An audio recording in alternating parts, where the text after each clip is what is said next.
Olá, terapeuta ocupacional! Eu espero que você esteja bem. Esse é o 7º vídeo da série Avaliação das Funções Mentais que a gente está trazendo aqui para o canal. Nessa série, a gente vai avaliar as 13 funções mentais que são descritas na nossa estrutura da prática domínio e processo e que vai te ajudar a coletar a fazer uma análise do desempenho ocupacional do teu cliente de maneira mais assertiva. A avaliação do estado mental do cliente, ele é importantíssimo de ser realizado já na avaliação inicial, porque você vai compreender como é que está o estado mental global e específico do teu cliente já numa entrevista inicial. Então vem com a gente, não se esquece de se inscrever no canal, deixar teu like, porque isso é muito importante para o nosso trabalho.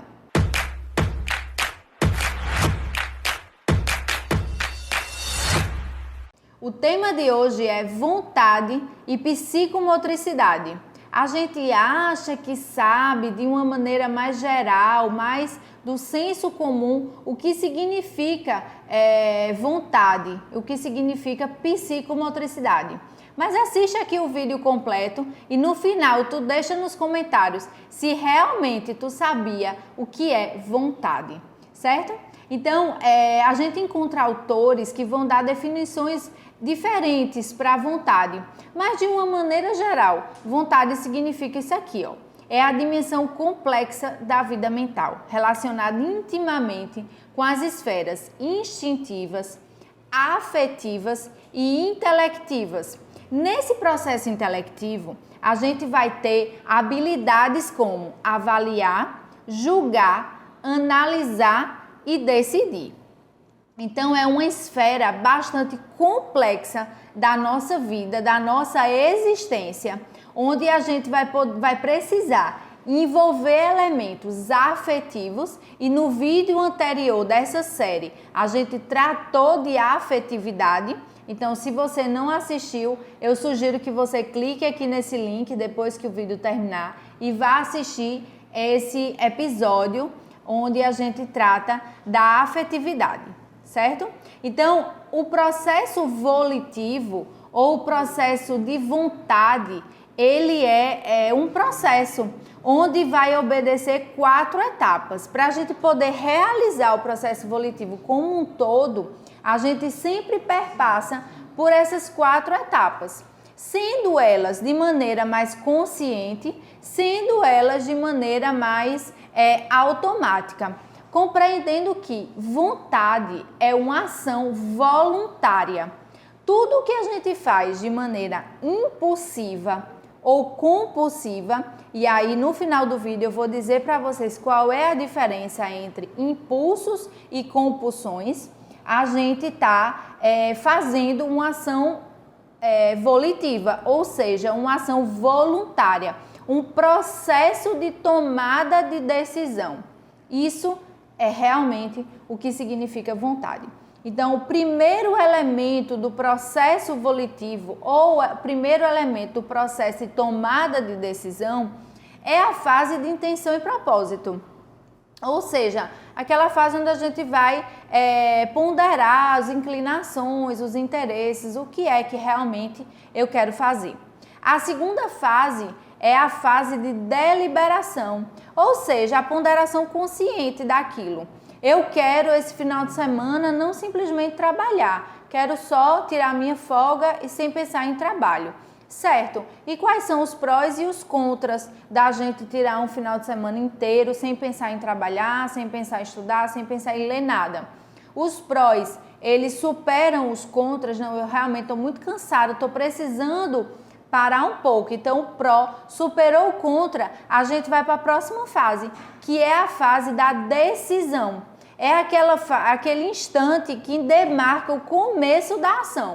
Então, eu realmente decidi. Sábado e domingo eu não vou trabalhar, eu não vou pensar em trabalho, eu vou apenas descansar. E aí marca o início da ação.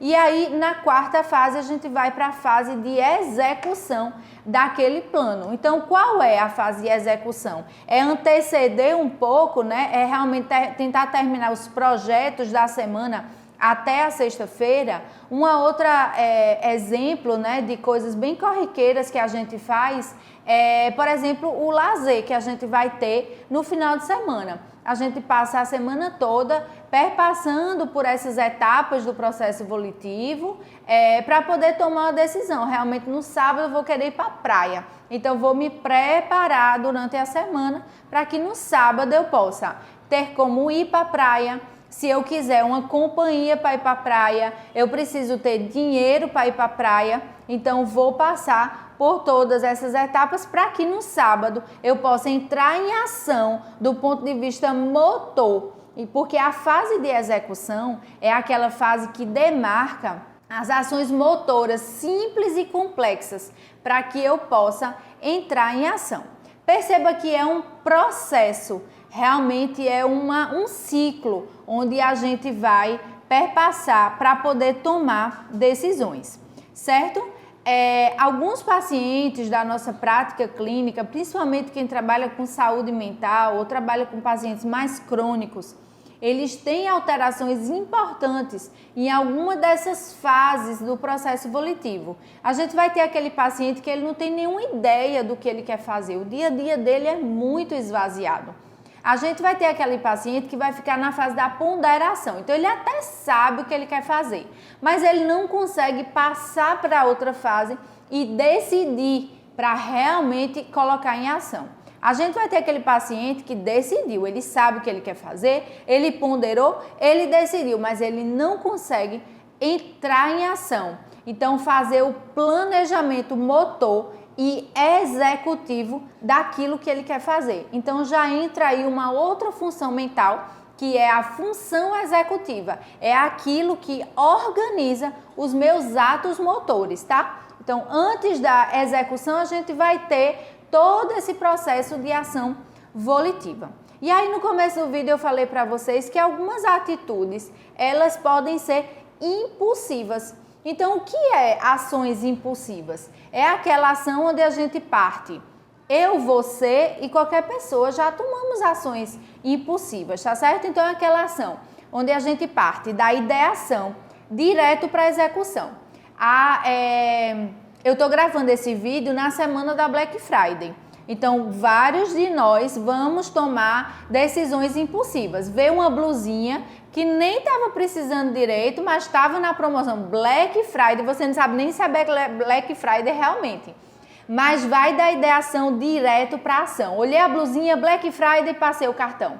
Quando chega em casa, aí você faz, meu Deus, eu estava mesmo precisando dessa blusinha, não era melhor ter guardado esse dinheiro para poder comprar aquele negócio que eu estava realmente precisando, né? Então, por exemplo, você está tentando ter uma vida mais saudável, controlando ali a dieta e tal. Então, você algumas vezes vai cometer um deslize, né? Ou vai obedecer aquele percentual daquela dieta mais de relaxamento daquela dieta. Então, você viu ali o sanduichão e foi direto comer o sanduíche todo, sem passar, sem nem se lembrar, né? Tem até uma brincadeira que diz Virgem Maria a dieta. E aí você realmente não percebeu quais foram os caminhos que você tomou para chegar naquela execução. Já a compulsão, ela é também esse mesmo mecanismo. O indivíduo ele vai da ideação direto para a execução, mas tem um elemento aí primordial que diferencia o impulso da compulsão, que é a culpa, é o sentimento de culpa, é aquela angústia por ter feito aquilo. Então, pessoas, por exemplo, que têm transtornos de compulsão, que seja alimentar, sexual, por jogos, elas são pessoas que fazem aquelas atitudes prejudiciais normalmente e que sentem angústia, sentem culpa, sentem-se mal, sentem tristeza, podem até abrir um quadro de depressão maior por conta daquela atitude impulsiva, certo? Então, tem uma outra questão que a gente tem que levar em consideração dentro do campo da vontade e da psicomotricidade, que são as ações motoras que a gente vai tomar a partir do momento da decisão, que é o suicídio. O suicídio, ele está dentro do campo da vontade. O indivíduo ele pode perpassar por essas etapas, Ou ele pode ser, o suicídio, ele tanto pode ser um processo volitivo de ação bastante consciente, como ele pode ser também um processo impulsivo, onde o indivíduo ele parte da ideação direto para a execução. Então, é importante que a gente compreenda essas etapas do processo volitivo para no momento que você vai abordar uma pessoa com ideias suicidas, por exemplo, uma pessoa que já tentou suicídio, para você poder compreender em que estágio do processo volitivo ela estava e como é realmente esse processo decisório, para que você possa acolher essa demanda, não julgando, não dizendo para o seu cliente que o suicídio é errado e que ele não faça por qualquer motivo que seja. Esse indivíduo ele está em sofrimento e ele necessita ser acolhido em suas demandas específicas. Esse foi o vídeo de hoje. Eu espero que tenha sido útil para a tua prática clínica. Se tu precisar revisitar qualquer um dos outros capítulos dessa série de avaliação das funções mentais, dá uma rodada aí no nosso YouTube que tem bastante coisa. Não esquece de se inscrever no canal, é importante para você não perder as notificações. Ativa o sininho lá em cima na tela. Tem o sininho que você ativa. Aqui a gente está sempre produzindo conteúdo de qualidade em terapia ocupacional, com conteúdos densos e pouco falado dentro da nossa prática clínica. Deixa teu like, que é importante, e até a próxima. Tchau!